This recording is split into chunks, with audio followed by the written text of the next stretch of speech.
Assalamualaikum and hi everyone. My name is Hamizah Farhanah binti Abdul Rashid and I am a Unicell physiotherapy student. So today I'm going to share with you about sciatic nerve injury. So what is actually sciatic nerve injury? Basically, it's a commonly refers to sciatica, which is a condition where the sciatic nerve got injured or damaged. For your information, the sciatic nerve is made up of the lower lumbar and upper sacral spine, which is through L4 through S3 nerve roots, which is merged at the pelvis to form this sciatic nerve. That is why people with sciatica often feel pain at the lower back or buttock to one or both legs. Next, there are four stages that can be classified in sciatic nerve injury. First of all, it began with acute sciatica, which is the most common form of sciatica and usually occurs when a herniated disc compresses or irritates the sciatic nerve. Then followed by stage 2, which is subacute sciatica. It is characterized by mild to moderate pain that continue for a few weeks. In this stage, there are maybe intermittent pain and maybe you can got some muscle spasm. So, other than that, stage 3 is a chronic sciatica. This pain injury is lasts more than 6 weeks, which is the symptom may range from mild to severe. Last but not least, the resolution, which is the final stage of sciatica. It is characterized by decreased pain or even complete resolution of symptoms. At this stage, the underlying cause of sciatica has been resolved. So, in this stage, the individual should be able to return to normal activity. So, since we are already acknowledged the meaning and stages of sciatica, let's move to clinical sign and symptom of it. So, the clinical sign that can be perceived by the physician itself is abnormal gait pain through the way you walk. So, this happens as your body instinctively tries to minimize the pain by adjusting its movement. So, this resulting in a limp or shuffle to the affected leg. On the other hand, symptom that you may experience on the affected leg is pain, which is happen because of the pressure on the affected nerve that feels like an electric shock and often happens when bending or cuffing.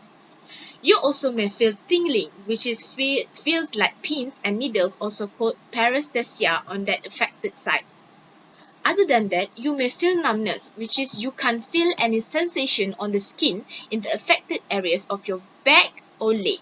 It happens because signals from your back or leg are having trouble reaching to your brain. Lastly, you may experience muscle weakness. This is more severe symptom, which it means that muscle command signal are having trouble reaching to their destination in your back or your legs. So, as for the diagnosis, there are variety of methods that can be used to diagnose sciatica. The easiest way that your healthcare provider will do is by watching those changes in your walking pattern. This is because sciatica often causes visible changes in how we walk. Next, by doing straight leg raise test. This involves having you lie on an exam table with your leg straight out, and they will slowly raise your leg one at a time toward the ceiling and ask when you start to feel pain or other symptom. This can help pinpoint the cause of sciatica and how to manage it. Lastly, by using electromyography or EMG. An EMG can help diagnose several injuries including sciatica that affect your motor nerve and muscles. It can help determine the presence, location, and extent of this injury and disease by record your muscle electrical activity while muscle resting and with movement. So, after all, the doctor management for sciatica is by prescribing medication like non-steroidal anti-inflammatory drugs or NSAIDs. For example, ibuprofen and aspirin to reduce pain and also inflammation. This oftenly used for the acute stage of sciatica.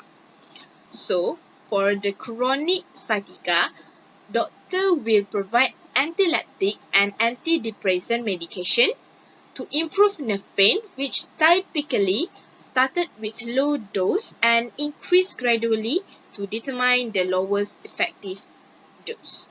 Other than that, if sciatica is more severe, the best option that can be done is through surgery. For example, by doing discectomy.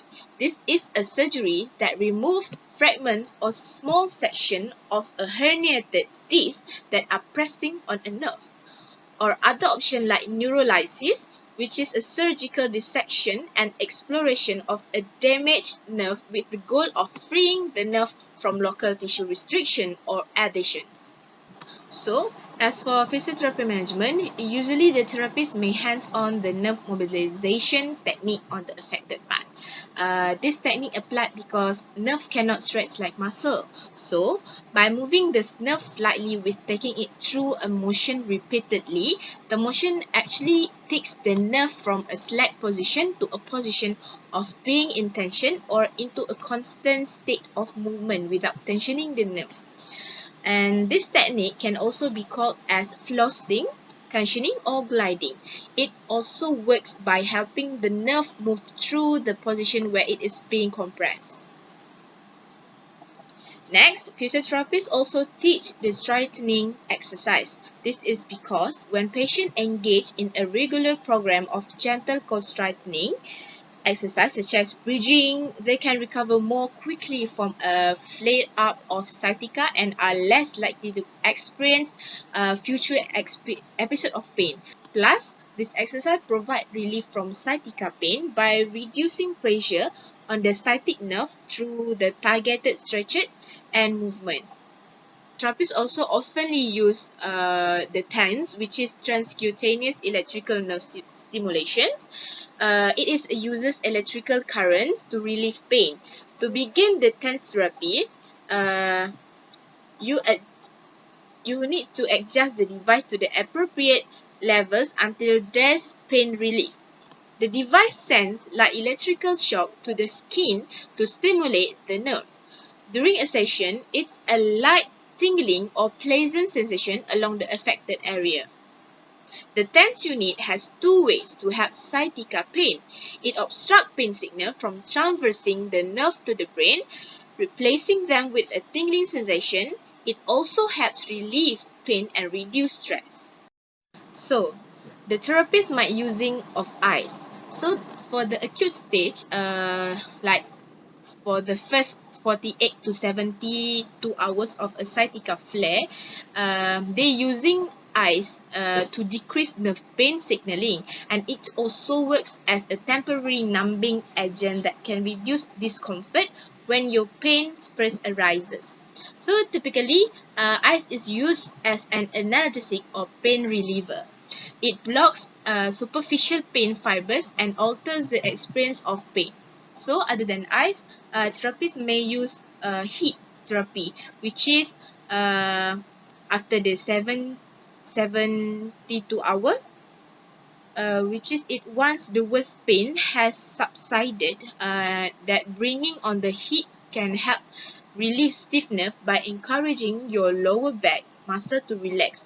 It brings new blood flow to the muscle to address residual tightness that common with sciatica. So, for both ice and heat, it can be done for 20 to 30 minutes to 3 times a day. After all, what is the complication of sciatica if you doesn't get any treatment or therapy for your injury? So first of all, you might having chronic long-term pain which is happening due to untreated sciatica. It is more difficult to treat than acute sciatica. Next, you may also experiencing loss of feeling at the affected legs. This occurs due to sensory signal from your leg are having trouble reaching your brain. Lastly, most severe sciatica can cause foot drop. Foot drop is typically causes the individual to involuntarily drag the toes of the affected foot while attempting to walk. To compensate for this dragging, a hard steppage or slapping gait is attempted, where the leg is lifted higher than normal on the affected side for the toes to clear the surface. So, in conclusion, it is important to proactively address the symptoms and causes of sciatica so that we can take immediate action to prevent worse condition over the time. That's all from me. Thank you.